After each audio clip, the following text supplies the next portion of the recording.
everybody. I am a tired Paul Epi, and this is the 11th inning stretch MLB weekend review ish podcast. We're gonna split it up between playoff review, playoff preview, and the Cardinals. We're gonna talk about them a little bit as his phone goes off. That's okay. So Alex, let's just kick it off real quickly with the Cubs and the Giants. I don't think. I mean, this series has gone how we expected. I mean, I thought the Cubs would win in five, but it didn't surprise me. It didn't surprise me that the Cubs won the first two. I mean, they're just that good. And Yeah, I agree. And the thing is too is it's not Anthony Rizzo last night didn't really play too much into the game, like at all. The one piece that's been continuously producing offense and defensively for the Cubs has been Javier Baez, and he has come through in the playoffs and has played really, really good. And like you said, there's not really much to say on this other than giving Javi a shout out. But we expected this series to go this way. We expected a 2-0 going into the Madison Bumgarner start. I'm expecting a Giants win in that start. So it's probably going to be 2-1 going into the next game, which was a Johnny Cueto start that he went 8 innings and only gave up one run to Javier Baez. yeah. We said, hey, if the Cubs go 2-0 and they get to Mad Bum, if Mad Bum wins his start, this series can go a complete other direction than what we're expecting it to. But on the other side of things, Johnny Cueto's not really known for being a really good playoff pitcher. He threw a great game the other day, absolutely masterful game. But you don't know which kind of Johnny Cueto you're going to get rather than what kind of Madison Bumgarner you're going to get. So this series, I don't think that this series is dead quite yet, unlike one other one that I know and possibly another that we'll get to. Possibly two others, yeah. Yeah, but, it's... you never know. You never know. But I'm expecting a Madison Bumgarner win. I am too. He's just that good, and he's that predictable, to be honest with you. I mean, you just know what you're going to get with him in the regular season and in the playoffs. Moving right on to, I don't have anything about the Dodgers and the Nationals because Friday's game was played. Dodgers won. We kind of expected that once again. Corey Seager hit a very important home run. But the game on Saturday got rained out. They're playing it today at about 12 o'clock, so only one game to really get into there, and it was the Dodgers win, as you expected. Yeah, again, it was a series. Every other series has gone at least 2 games so far. With this one only going 1, you can't go, well, it's pretty much wrapped up already. Right. There's really nothing to say on this one. We obviously are going to know more after they play this afternoon. But, I don't, we kind of predicted that Los Angeles was going to win this one because they have their core pieces, and the Washington Nationals kind of hurt with their big pieces. And I still feel like that's going to be the case. It's good to see Clayton Kershaw actually got a win in the postseason, which was kind of actually nice to see. This series is definitely not cut and dry because the Nationals could come through. Bryce Harper could take some ibuprofen before the game and go off and drive in some runs. And a series tied at 1-1 heading into Los Angeles is a whole lot different than a series up 2-0 for the Dodgers headed back to Los Angeles. So, I mean, you never know. Exactly. This series is definitely but this series is probably one of the ones you really don't know about. We see a lot of the Dodgers in the postseason from Cardinals standpoint, and they play a lot. They play very good against the Cardinals, and we've seen what they can do, and they come and they play in the postseason, and that could be the same case this year, with the Nationals being hurt. But I could also see the Nationals coming in and pitching. Tanner Roark has thrown the ball really, really well. Oh, yeah. So is Rich Hill. Rich Hill has pitched very well as well. Different innings standpoint, because Roark's got over 200, and surprisingly, Rich Hill has 110 innings pitched. He was hurt for a long time with that blister on his hand. They got a lot of publicity was that blister on his pitching hand. So we saw that when he was on the trade market from Oakland, and there was a whole bunch of rumors swirling about where he might go. He wasn't pitching during that time. Basically the whole month of July was off because he just the blisters were too bad for him. So yeah, 110 innings pitched, and he's 13-5 overall record in the regular season. So pretty good, a pretty good pitching matchup. yeah, I don't feel confident in Rich Hill in this game. Not because of the age. It's not anything really to do with Rich Hill. It's more of the fact to do with Tanner Roark, who's thrown the ball really, really good. So I almost expect a Nationals win with that one because Tanner Roark, like we've said over and over again, is throwing the ball really, really good. But then I'll introduce the next one here. yeah. The next two are a little more cut and dry, and to me they're more interesting because I just think, I mean, we all know pretty much that the Cubs are going to be advancing, and we didn't quite know who would advance from the AL, and it seems to be a little more cut and dry, barring something dramatic. Yeah, so we'll hop right into it. I'm going to go with the less interesting of the two, and that would be the Red Sox and the Indians. In my eyes, it's the less interesting of the two. Red Sox, my Red Sox are down 2-0. And it's been fairly hard to watch. Yeah, they're in trouble. Yeah, and this one, we've like I said, these two are kind of easier to predict. The next one is much, much easier. But this one, I don't think that the Red Sox are done. I'm not saying that they are going to come back. I'm not predicting nothing like that. I think that the Red Sox have a really good team, and I don't think that they're going to go out on a sweep. I think that they're going to scratch claw. They're back in Boston, which is a whole different kind of monster, no pun intended. Yeah. But it's actually that pun was a little intended. But it's a whole nother thing. They're going in and they're going to play, I think, a hellacious ball game. And the Indians are going to as well. I'm not taking anything away from the Indians. They played really good baseball. But I don't think that the Red Sox are done in any way, shape, or form. I might sound a little premature, but I do think the Red Sox are done. I think they can make it interesting. I think they will make it interesting. But I just think Terry Francona is too good of a manager to let his team go 0-3 and have his team lose the series. Now, today's matchup with Josh Tomlin, I don't think the Indians are going to win because Josh Tomlin he wouldn't be in the rotation if it weren't for the Indians pitchers' injuries to Carrasco and what's his face? I'm drawing a blank on his name, but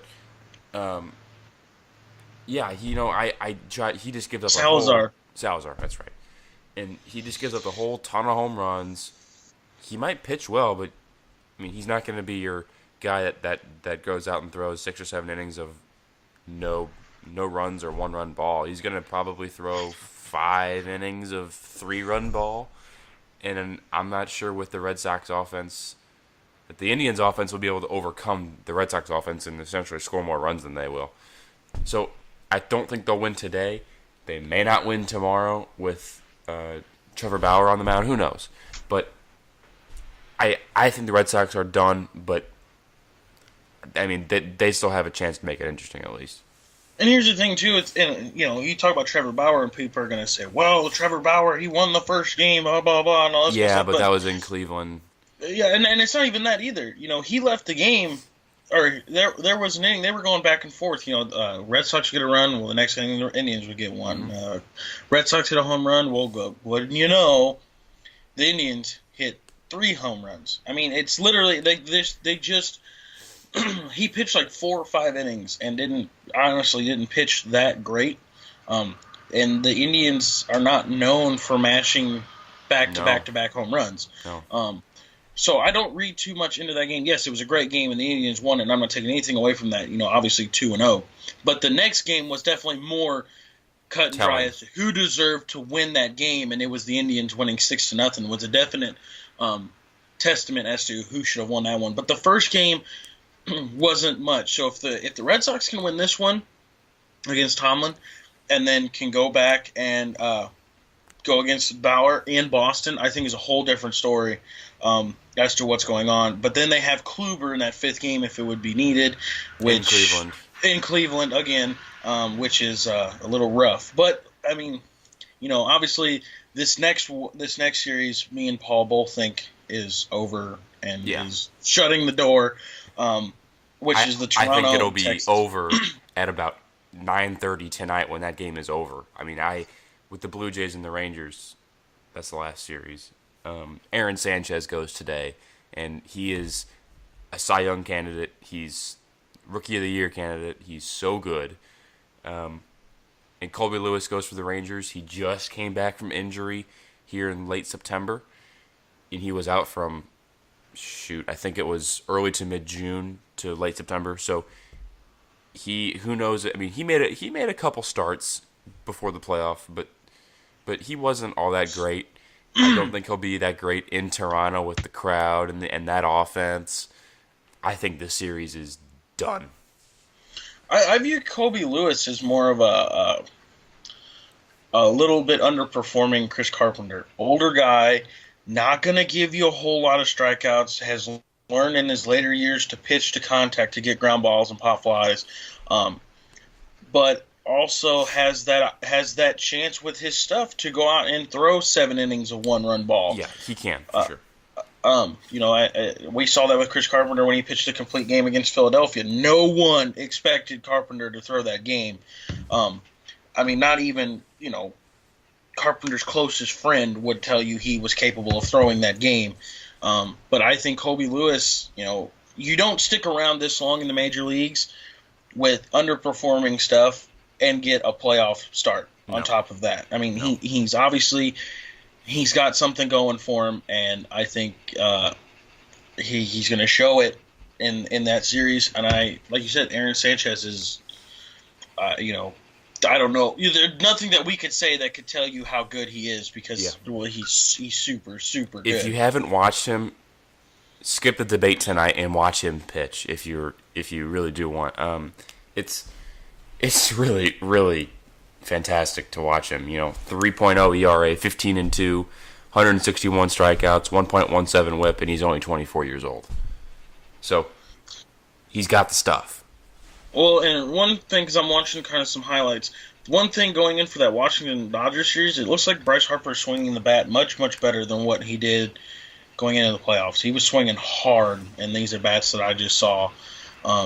So, I would watch out for him. But, and anyway, I don't even know why you would be watching the debate anyway. We don't really like to talk politics, but because I don't know anything about him, but I can tell you that Donald Trump wasn't born to be president, and neither was Hillary Clinton. And that's not saying anything against women for presidents. It's just I'd rather have a paper bag. Yeah, I mean, you got, some people are just being able to vote, and these are their two options, and I bet they feel like trash right now. Get off politics, because we could probably talk a lot about that and get scrutinized and all that kind of good stuff. So going in, we talked, there's been some talk out of the Cardinals side of things. I let kind of Paul talk a little bit about the center field trade candidates that has been going around. So Alex and I were on Friday sitting around talking a little bit about the Cardinals and what they should do, and then I found, and then I showed Alex a article written by Bernie Micklitz, the former Post-Dispatch writer who is now on 101 ESPN. And so I showed him this article that Bernie pulled up about possibly finding center fielders or left fielders, probably center fielders. And this list was on here, and we kind of went through all the names just very, very briefly about how they might fit, how they wouldn't fit with the Cardinals. And this list was Charlie Blackmon, Adam Eaton, A.J. Pollock, Ian Desmond, Dexter Fowler, Andrew McCutchen, and Carlos Gomez. So we just, thought, are these guys fits? Do they fit defensively? Do they fit offensively? Because you kind of want a guy to compensate or to complement, should I say, Matt Carpenter. because one of the big things with the Cardinals next season is that you need to find a spot in the lineup for Matt Carpenter. You can't keep moving around between 1 and 3, and some of these guys certainly fit the number 1 spot in the lineup. So, Alex, just starting off here at the top of the list, what are your thoughts about Charlie Blackmon? I really like Charlie Blackmon, and a lot of talk from the Cardinals standpoint. There's a reason he's number 1 on this list, and it's not just his name fell kind of there. No, a lot of talk about the Cardinals and center field has been Charlie Blackmon, and that's been I'll pull up each of these guys' stats as we go along. This guy has been circulated in these talks amongst fans. Heard a little bit about it from the main media around baseball, but then again, it is early in the off season, so there's going to be a lot of talk. But I like Charlie Blackmon. I think Charlie Blackmon is your natural leadoff hitter, Sure. which I think drops Carpenter. I don't even think Carpenter's going to bat third is the thing, because Steven Piscotty and Aledmus Diaz, I think, round out the 2 and 3 spot, which really kind of sucks because Matt Carpenter has been that table setter for us for so long. That really sucks because we have. You think about our lineup, especially if Molina hits like he did last year, you have a really good lineup. Unless you basically move everybody down a spot. Matt Carpenter bats second, Aledmus Diaz third, Piscotty fourth, which I think would work. But yeah, I really like Charlie Blackmon. I like his defense, and then on top of that, you get a better offense too, which would move Grichuk to left field, which is a plus left fielder. Charlie Blackmon's a leadoff hitter, obviously, but I don't think we understand how good he is. And let me explain this to you. His 2016 stats: 324 average, 29 home runs, 82 RBIs, and 381 OBP. Now, you can say that part of that is the Coors Field effect. That's certainly fair because I'm sure it inflates some of those stats. So to answer that question, we have to go to his home and away splits. And away from Coors Field this season, he had a 363 OBP, 313 average, 17 home runs, 35 RBIs. And by the way, he also stole 17 bases. Not bad because the Cardinals can use any stolen base help that they can possibly get. So he's still hitting above 300. 360 OBP is very, very good. At the very least, very good. 17 home runs, not bad. So I think he has to be somebody on their radar. I'm sure he will be somebody on their radar. It's just the question of, what do you get for him, and what do you have to trade away for him, rather? Yeah, a lot of these things are going to be kind of like that. I don't know. I think that the Rockies are a couple pieces away from actually getting a shot at this thing, and if that depends on if they think that as well and are willing to trade Blackmon. They might be a low-key contender next year because they have some good pitching. Yeah, they do. They have some good young pitching. Tyler Anderson was pretty decent this year, and John Gray was also pretty good this year. Yeah. There's one guy on this list that I think you can trade for, and I really, really like him. I don't know where he's at on this list, but I'm just going to talk about him now, and that's Adam Eaton. I really like Adam Eaton as a center fielder. Defensively, hitting a guy is just super quick. You could probably get him for a steal. Not too much would be needed. I really like Adam Eaton. I think that there's more security in going out and getting him rather than Blackmon. I think you're going to get a lot from him for less than what you would get for Blackmon. I think Adam Eaton is the better player in acquiring, not the overall better player out of the two.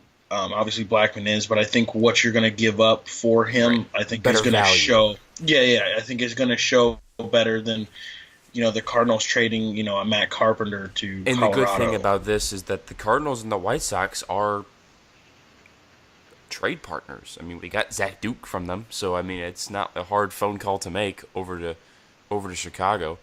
So Adam Eaton's stats this year in 2016 are 284 average, 14 home runs, 59 RBIs, and a 362 OBP with 14 stolen bases. So he's basically just a mini Charlie Blackmon, to be brutally honest with you. You get a little less average. The power is still decent with a leadoff hitter at 14 home runs, 362 OBP, very good, 14 stolen bases, not too bad at all. I mean, he's just a dumbed down Charlie Blackmon, and that's how. I mean, if you want Charlie Blackmon, you'd have to pay more, and if you want Adam Eaton, you'd have to pay a little bit less. So, And the thing is, too, is the stolen bases. You have to read into the team too, because going into the season, the White Sox had a lot of people that were supposed to be able to drive in runs, and if Adam Eaton is your leadoff guy, you don't want him stealing bases and getting out when you have Todd Frazier up batting behind him. And Jose Abreu too. Exactly. Adam Eaton, I think, could steal way more than 14 bags. I'm not saying, he's going to steal 50, but he could steal, I would say, 20, 25 probably. His career high in stolen bases was 2015 with 18, so he can steal probably 20. Yeah. Which you're thinking, 6 bags, that's not that much more, but you're talking he's at first or at second, and he's taking that next step. So he either is running himself into scoring position on a stolen base, or he's running himself 90 feet away from a sac fly, which adds another run, which for the Cardinals last year is so dependent on home runs. They're already hitting the ball in the air to the fence. You're talking another run added right there in key situations. And I can name to you plenty of games where that one run would have made a huge difference in the game and would have gotten the Cardinals into the playoffs. Yeah, the one we talked about with Colton Wong staying on third, they were one sac fly away. Granted, they didn't do it. They didn't get it done. I'm not saying, Adam Eaton's at third, they get it done. But, just that's a game in general right there that, having a natural leadoff guy to steal bases is a huge key, which, we'll get into it probably in a later podcast. But I can see Colton Wong also being a leadoff guy if possible. But what's the next guy on the list there, Paul? The next guy on this list is my favorite, and I think who the Cardinals should go after, and that's A.J. Pollock. And let me explain this to you. Now, the concern with him is injuries. He was hurt for the vast majority of 2016. He only had 41 at-bats, and he played in 12 games. But if you go back to 2015, that was his breakout season. And he's even better than Charlie Blackmon, in my opinion. He has more speed, a little less power, but you can take that with the Cardinals. A little less average. He still bats above 300. A little more OBP. But the thing I like about him is the speed, because, I've been wanting for years for the Cardinals to start stealing some bases and be smart on the base paths. And here's your guy to do it right here. He stole 39 bases in 2015 and 20 home runs. That's, in a 315 average and a 370 OBP, that's not too bad. That's actually very good. And here's the thing, too, is, we both, like I said, I like Adam Eaton for the the price it's going to cost to get him. And you can't doubt the production that, Charlie Blackmon and A.J. Pollock have given their respected teams. A.J. Pollock is probably the best option. Risk, I think. I don't even know if the risk. I think in my mind he's the best option. I really high risk equals high reward for most people. And Charlie Blackmon, you know what you're gonna kind of get. He's not, he's around 300 all the time. He'll hit you a couple home runs. He'll drive in some runs, but he'll hit you more than a couple. He hit 30 home runs this past season. That's for a leadoff hitter. That's fantastic, dude. Yeah, but like you said, you have to look at that Colorado effect too, and not saying that he doesn't have real power. I'm not saying, because Charlie Blackmon has real power, and I understand that. But I need my leadoff guy to get on base rather than driving in runs. We're looking for a leadoff guy that needs to get on base so that we can drive in rather than just hitting one person in. We can hit two people in. Yep. And I'm not taking. We had Rafael Furcal bat leadoff for the Cardinals for what, 2 seasons or 1 season? 2011 and. Is it 2010, 2011, or 2011, 2012? One of the two. So it was 2 seasons. I think it was 2 seasons. Yeah. You're talking about one of the smallest guys in the game that swung the hardest and just tried to hit home runs all the time, and it worked out. Obviously, 2011 Cardinals win the World Championship, but you can tell over seasons. You can tell from different teams that the leadoff guy usually isn't a guy that's going to hit a whole lot of home runs. It's going to be a guy that gets on base, steals bags, unless you're Toronto and Troy Tulowitzki's your leadoff batter, which isn't fair to anybody else that plays them. But I mean, you just got to kind of look at that and see who these leadoff batters are, because a lot of these teams, their leadoff batter doesn't drive in a whole lot of, or doesn't hit a whole lot of home runs, but gets on base to score runs, and that's right. Why AJ Pollock is a huge piece. And if the Cardinals could bring him, yeah, I mean, you're talking a big upgrade in center field, not only huge defensively, upgrade, but offensively too. And you're not so dependent on that home run. If you get a guy like Blackmon and especially Pollock, your defense in the outfield goes from pretty bad this past season, whether you had Holiday or Moss in left, Grichuk in center, and Piscotty in right. I didn't think it was that great. Your defense all of a sudden goes to above average because Pollock is just that good in center. Like you said earlier, Grichuk is a natural left fielder, and Piscotty's fine out and right. He has no issues out there. Is Grichuk a natural left fielder? I just kind of assumed what you said was right, to be honest with you. I'm not quite sure. Well, no, I didn't say that he was a natural left fielder. I'm saying he's a plus left fielder. He has Randall Grichuk, out of all the stuff that he gives you for center field, which is maybe average, below average, slightly below, is plus left field. We talked about, that one guy said handicap players play left field. Randall Grichuk is no handicap player. No handicap, yeah. He's no Matt Holliday. He's not Brandon Moss, who doesn't have the greatest range, may not have the best arm, just kind of out there for the bat. Randall Grichuk is not that person. Randall Grichuk, despite losing some balls, is a good defender. A plus defender in left field all across the board, any way you want to look at it.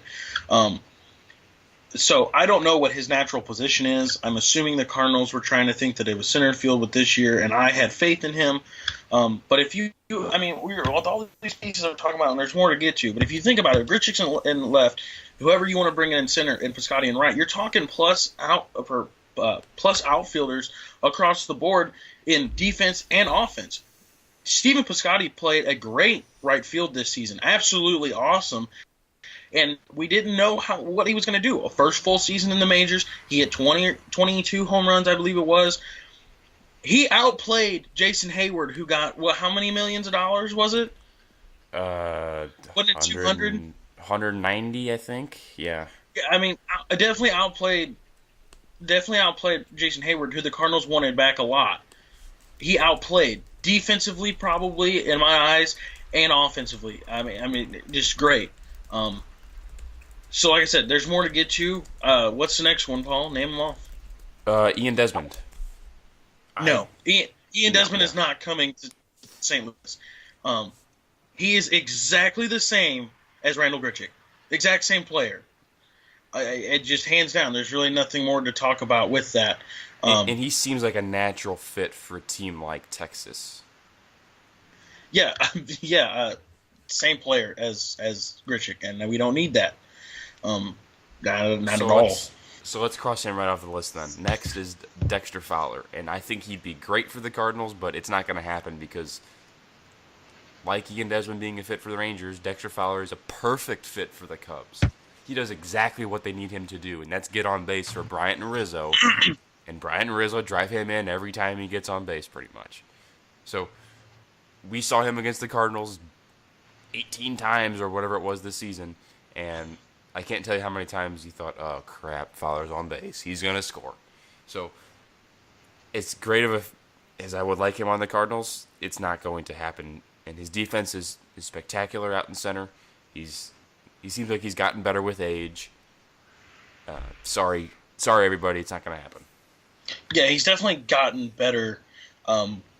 He's gotten wiser in the outfield. He knows how to play center field at a consistent level.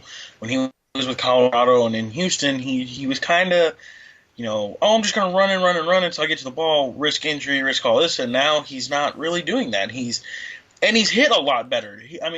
In Colorado, I don't look too much at it because you had that Colorado effect. But in Houston, he didn't really hit that well. No. And you're talking now in in Chicago, he's hit Yeah. a ton better. He gets that whole train moving. He starts it off. When he's on base, it's a good game for the Cubs. When he's not on base, I mean, it's still a good game for the Cubs. But he like you said, you can't put it any better into words. Perfect fit for the Chicago Cubs, and he's probably going to be back there next season. So I don't look too much into him. If the Cubs were smart, they would sign him to just a 2 or 3 year deal. Yeah, yeah, and then keep it going. I think that's how a lot of people should do it: 2-3 year deals for players and move it on, because you get into contracts like 10 years for Albert Pujols, who's going to be like 102 when his contract's up. So, yeah, a 2-3 year deal for the Cubs, probably with an option for a fourth. I don't know, player option or club option. I would say club, but yeah, perfect fit for Chicago, no doubt. This next one, Alex, is sort of a daydream. There's been some talk of his team trading him this past couple weeks, about him being on the trade market, rather. And as good as he is, and as much as every team wants to have him, I just don't think he's going to be going to the Cardinals, because the Cardinals aren't going to trade all these prospects to a division rival, and that guy is Andrew McCutchen. As much as I would just love him on the Cardinals, I think he's awesome, and he did not have a good season this past year, but it's not going to continue just because he's too good of a player. But the Cardinals aren't going to give up the whole farm system for him.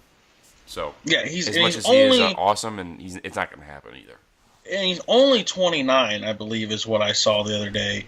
I believe he's 29, getting ready to turn 30, I believe. But while Paul's looking that up, and you're talking about, probably before Mike Trout came along, one of the most coveted center fielders to play for a while. It seemed like it was him and Adam. Yeah, okay. He just turned 29. Oh, okay. It seemed like him and Adam Jones of the Orioles were the best two center fielders that anybody wanted, and nobody could have.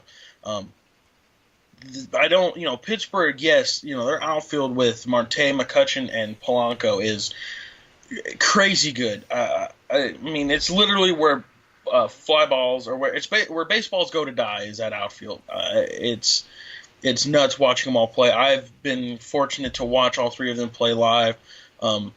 It's been really cool.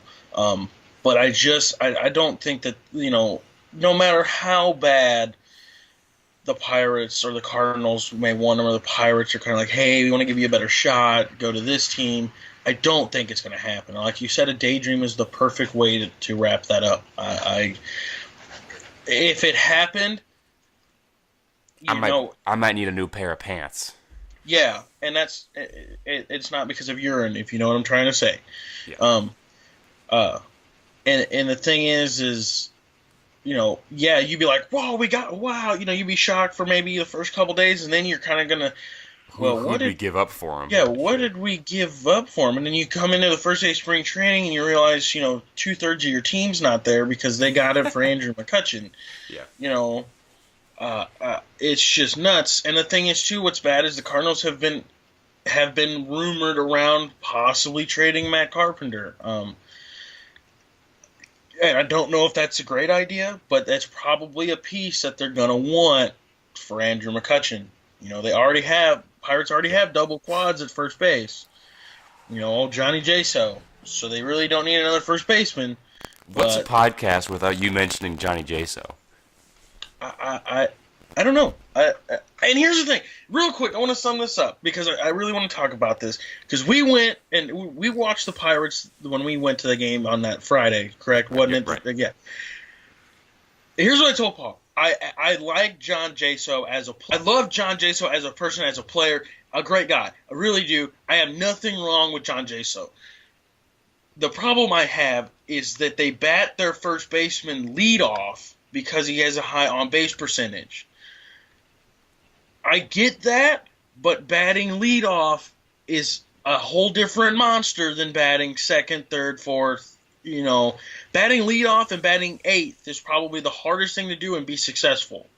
And I say that because batting first, you want to see pitches. You want to get your team and, hey, this is what you're going to see, da-da-da. Batting eighth, You're right before the pitcher. You're not getting nothing to hit. So if you're able to put up numbers in the A spot, you're doing a pretty damn good job at what you're supposed to be doing. John Jaso does not need to be batting first. Love John Jaso as a person. I don't really care for his hair. Kind of grody, nappy looking. But I like John Jaso as a person. I don't like the idea of him batting first. So that's all I want to say right there. But like you said, Andrew McCutchen, definitely a daydream for Cardinal fans. Probably not going to happen. I would be 95% sure that it's not happening. They're just going to have to give up too much. And like you said, he's 29 already, and you don't know how long he's going to be able to go being a center fielder. And you're looking for long-term center field, and you don't know if he's going to be able to play that position forever for his entire career. So, we're just kind of have to see on that one, but I don't think it's going to happen. The last option is going to be Carlos Gomez. And the interesting thing about him is that he was rumored to be, the Cardinals were interested in him at the trade deadline when Matt Holliday was out. He was the name. He was one of the first names that came up. Oh, just go sign Carlos Gomez. He just got released by the Houston Astros. It obviously didn't happen. He signed with the Rangers. This seems like one of the more... Did he get signed or did he get traded? Because when the Cardinals in Miami were interested in him, he was one to get traded, and they wanted an astronomical return for him. I'm pretty sure he got released by the Astros, put on waivers, but nobody claimed him. So he was just kind of floating in free space for a little while, and then I think that's when the Rangers picked him up. It's like because the Cardinals and Marlins were interested in him at the same time, and they were like, "We want a top prospect." Or like, right. "We're not giving you. You're an idiot." I don't remember, but I do remember them wanting crazy return for him, which was dumb. And that's why nobody. And I don't think the Rangers gave up anything for him.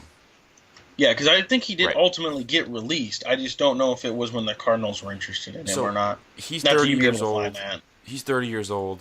His numbers have been down a little bit over the years due to the injury. But this seems like one of the more possible options, if you ask me, just because he's going to be a lot cheaper. I don't think he's a long-term answer. I think he's a short-term Band-Aid. And you don't have to trade anybody for him. That's why I think he's one of the more possible options on this list. But I just don't think he is the answer out there in center field or left field, wherever he's at. Yeah, and here's the thing: I don't see him as a center fielder anymore. He's definitely gotten bigger, right? More beefy. Anyway, I've seen him in the postseason for the Rangers. I don't think that he's a center fielder. I don't think that his defense is going to give you enough that you're like, oh yeah, let's sign him. Blah blah blah. And his defense used to be pretty doggone good too. Yeah, he's won Gold Glove, at least one, probably more. But he used to be really good. There's one guy that's off this list that I kind of look at the same way as Carlos Gomez. Not really a center fielder, plays a corner spot, and that would be Yoenis Cespedes, who's rumored to likely opt out of his contract. He's played some center field, and he's got a crazy arm, absolute ridiculous Probably arm. the best arm in the game, to be honest with you. Yeah, it's nuts. But I don't see him as a center fielder either. And we're talking center field because, when we first got into the offseason, it was, hey, we need another outfielder. Excuse me. So it was rumored to have a left fielder. Well, now they're like, well, we'll move Grichuk to left field, and we want to look at center fielders. So this is just what the Cardinals are telling us, which could be totally false, totally fake. I mean, it's, we won't know, but I don't see Gomez as a center field option. I can see him as a Band-Aid, like you said. But I don't see him as a center fielder for long if he's there. Right, yeah, same. And you brought up that name in Yoenis Cespedes that I wish the Cardinals had gone after last season, especially after they lost Hayward, but it didn't work out, obviously. And now the Cardinals may have another chance to go after him again. Now, it's going to cost you a whole hell of a lot of money, but he definitely is a more permanent fix. And he's not young. Some of the guys on our list are younger than him, so he's not going to be around for 8 years. But for 4, 5, or 6 years, he's your answer. Yeah, crazy. You can't really go wrong with signing Yoenis Cespedes, and the Mets were dumb in giving him 1 year and then an option for 2. Yeah, an opt out, which is dumb. He was a coveted piece of your organization when he was drives traded that to offense. you. Yeah, simple. And now all of a sudden, he's like, hey, you know what? We've gone to the playoffs twice in 2 years, and nothing's shown of it. So bye bye New York.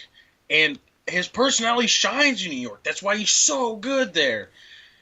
But here's the thing: if the Cardinals were interested in him last year and they're like, hey, we'll just kind of back off, we'll just go for somebody else. If they were interested then, they definitely have to be interested now in going after him. You can't let this opportunity pass you by twice. I agree. This is a huge piece to a team. A huge bat, not a leadoff guy. That means Matt Carpenter stays in your leadoff spot, and you just kind of drop some people down, and he hits third, Piscotty probably fourth. You're talking Molina if he's still hitting like he did this year, batting fifth. I mean, your lineup definitely gets better, but we're looking for leadoff type people is the thing. We want people that get on base, steal bags, and Yoenis Cespedes does not do that. Basically, Yoenis Cespedes is a great fix to the complete opposite problem that we have. The best way to put it. Yeah. We need on base, stolen bases, center field range. Yoenis Cespedes gives you corner outfield range, no stolen bases, and power. Which the Cardinals hit 200 and some odd home runs last year. They're not short on power. Yep.